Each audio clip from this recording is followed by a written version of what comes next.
Selamat berjumpa kembali adik-adik. Semoga saya jumpai dalam keadaan sehat. Assalamualaikum warahmatullahi wabarakatuh. Salam sejahtera untuk kita semua. Swastiastu, Namo Buddhaya, Salam Kebajikan.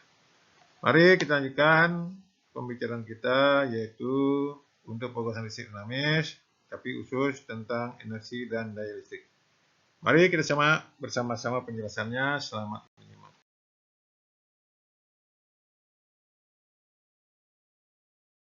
Mari adik lanjutkan pembicaraan kita, yaitu energi listrik. Notasinya W, satuannya Joule.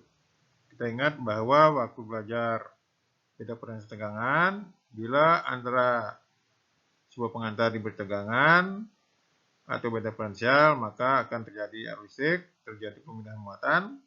Maka usaha untuk memindahkan muatan listrik sama dengan energi listrik. Kita lihat, ingat bahwa W sama dengan Q kali delta P. Lihat rumus yang bawah gambar. Nah, karena sebelumnya Q itu adalah I kali T, maka kita dapatkan W menjadi I kali T kali V. Nah, karena P itu I kali R, kita dapatkan bahwa W sama dengan I kuadrat R kali T. Kita kalikan R, kita bagi R, karena I kuadrat R kuadrat sama dengan P kuadrat, maka kita dapatkan rumus yang terakhir, energi listrik W sama dengan P kuadrat per R kali T.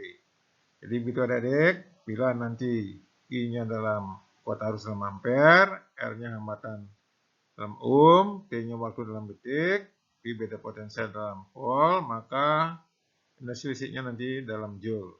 Ada satuan lain yaitu kalori. Ingat yang paling bawah, 1 kalori sama dengan 4,2 joule. Atau 1 joule sama dengan 0,24 kalori. Mari kita lanjutkan contoh soal berikutnya. Selamat menyimak. Oke adik-adik, kita lanjutkan contoh soal berikut. Yang arus dalam materai 3 volt. Kalkulator saku adalah 0,70 mA. Dalam 1 jam operasinya, berapa banyak muatan yang mengalir dalam rangkaian? Nomor B, berapa banyak energi listrik yang terpakai dalam rangkaian? Dari data yang ada, Pi-nya 3 volt, I-nya 0,17 mA jadikan ampere. 0,17 kali 10⁻³ T-nya 1 jam jadikan detik, jadi 3600. Ditanyakan Q-nya berapa, B, W-nya berapa. Ingat sebelumnya bahwa Q sama dengan I kali T. Waktu kita belajar pertama kali, masukkan angkanya. Jadi 0,17 kali 3600 kali 10⁻³ itu hasilnya 0,61 kolom. Ingat tadi bahwa rumus yang pertama W sama dengan Q kali V. Jadi 0,61 kali 3 hasilnya 1,8 Joule. Mari kita simak contoh berikutnya. Selamat menyimak. Mari adik dilanjutkan contoh yang lain. Ini ada pemanas listrik digunakan untuk memanaskan air dari 20 derajat Celcius hingga 100 Celcius selama 10 menit. Jika massa air 500 gram dan kuantitas 4200 Joule per kilogram Celcius. Kemudian bila pemanas menyala normal pada tegangan 110 volt, berapa besar arus yang mengalir pada pemanas tersebut? Kita lihat data yang ada, diketahui Pi 110 volt, M 0,5 mikrogram, Q 4200 Joule per kilogram Celcius, delta T-nya 80 derajat Celcius, di mana T-nya 600 kon, ditanyakan I-nya berapa. Jadi ingat bahwa kalau dapat ubah dari bentuk satu ke bentuk yang lain, kita lihat Q sama dengan W sama dengan MC delta T, yaitu 0,5 kali 4200 kali 80, hasilnya 168.000 Joule. Ingat usaha yang tadi bahwa energi listrik W sama dengan P kali I kali T. Jadi P kali I kali T sama dengan 168.000. Masukkan angkanya, 110 kali I kali 600 sama dengan 168.000. Temu I-nya yaitu 2,55 ampere. Jadi begitu adik-adik, ingat bahwa yang berdimensi sama bisa dikombinasi. Mari kita simak contoh soal berikutnya. Selamat menyimak. Mari adik dilanjutkan dengan daya listrik, yaitu notasinya P, satuannya Joule per sekon sama dengan watt. Daya adalah banyaknya usaha listrik yang dapat dihasilkan tiap detik, atau sering disebut dengan usaha rata-rata. Jadi daya sama dengan usaha persediaan waktu, sehingga lihat sebelah kanan dari rumus yang sebelumnya bahwa W itu ada beberapa rumus penyederhanaan, sehingga P menjadi dW per dt sama dengan Q kali P per T, atau bisa juga I kali P, bisa juga I kuadrat kali R, bisa juga P kuadrat per R. Jadi nanti bisa digunakan salah satu tergantung data yang diketahui. Diingat bahwa T itu waktu dalam sekon, P daya listrik dalam watt, W itu listrik dalam joule, P tegangan listrik atau beda potensial volt, I kuat arus dalam ampere, R hambatan listrik satuannya ohm, I muatan listrik dalam kolom. Jadi begitu adik-adik, mari kita lihat contoh soal berikutnya. Selamat menyimak. Mari adik kita lihat contoh soal yang lain, yaitu ini ada pemanasan listrik air digunakan untuk memanaskan air dari suhu 20 derajat Celcius hingga 100 derajat Celcius selama 10 menit. Jika massa air 500 gram dan kalori jenis 4200 Joule per kilogram per Celcius, berapa daya pemanas listrik tersebut? Jadi ingat bahwa kalor dapat berubah dari bentuk satu ke bentuk yang lain. Jadi kita lihat dari data yang ada, diketahui ingat satuan dalam satu sistem, M 0,5 kg, C-nya kalori jenisnya 4200, delta T-nya 80 derajat Celcius, T-nya 600 kon. Ditanyakan dayanya P berapa? Jawab, ingat rumus kalor, Q sama dengan M kali C kali delta T. Masukkan angkanya.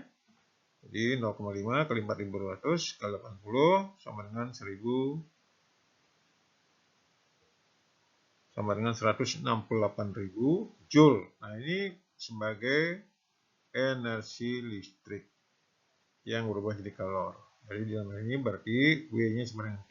Sehingga ingat rumus saya P sama dengan W per T. Jadi sama dengan 168.000 per 600. Hasilnya 280 watt. Jadi dayanya 280 watt. Mari kita simak materi berikutnya. Selamat menyimak. Mari adik-adik kita lihat sekarang hubungan usaha daya dan waktu untuk memperhitungkan energi listrik yang kita gunakan di rumah dalam pembayarannya tiap bulan.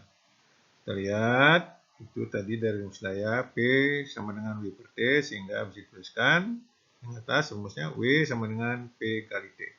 Nah, bila di dalam satu rumah itu alatnya banyak dengan daya yang berbeda-beda, dengan waktu pemakaian yang berbeda-beda, maka dapat dituliskan, lihat rumus yang bawah, W sama dengan N1 P1 kali T1 ditambah N2 kali P2 kali T2 ditambah N3 kali P3 T3 dan seterusnya.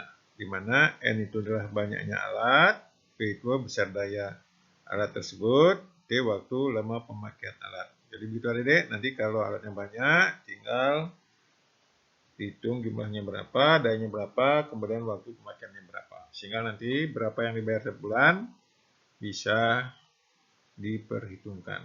Selamat melihat contoh berikutnya. Mari adik kita terapkan rumus yang tadi. Ini dalam sebuah rumah. Ada 10 lampu, masing-masing 100 watt, 110 volt, menyala 10 jam tiap hari. 3 buah AC masing-masing 250 watt, 110 volt, menyala 10 jam tiap hari. 1 kulkas 200 watt, 110 volt, menyala 24 tiap hari. Bila 1 KW-nya Rp1.000, berapa yang dibayar tiap bulan? Jadi 1 bulannya kita anggap 30 hari. Kita kategorikan menjadi 3 alat, yaitu alat 1, 2, dan 3. Jadi untuk lampu N1, untuk TV adalah N2, untuk kulkas N1. Ditanya energi yang dibayar tiap bulan. Jadi dari rumus yang tadi, maka tadi N1-nya 10, P1-nya 100, T1-nya 10 jam, N2-nya 3, P2-nya 250 watt, T2-nya 10 jam, N3-nya 1, P3-nya 200 watt, T3-nya 24 jam. Jadi jawab, masukkan rumus yang tadi. P sama dengan N1, P1, T1 tambah N2, P2 kali 2 ditambah N3, P3 kali 3. Karena ada 3 alat. Masukkan angkanya. 10 kali 100 kali 10 ditambah 3 kali 250 kali 10. ditambah 1 kali 200 kali 24, hasilnya 22.300 watt jam. Nah, untuk menjadikan kilowatt jam, kita bagi 1000. Jadilah energi listriknya 22,3 kilowatt jam. Nah, karena 1 bulan, maka W tiap bulan itu kita kalikan 30. Jadi 22,3 kWh kali 30. Hasilnya 966. Karena per kW-nya 1000, kita kalikan 1000. Jadi energi listrik yang dibayar tiap bulan yaitu 966.000. Jadi begitu adik, tidak tersulit. Silakan nanti mencoba usaha berikut untuk meningkatkan pemahaman. Jangan lupa mencoba. Jangan lupa komen dan subscribe untuk motivasi saya menulis berikutnya. Sampai jumpa pada materi berikutnya.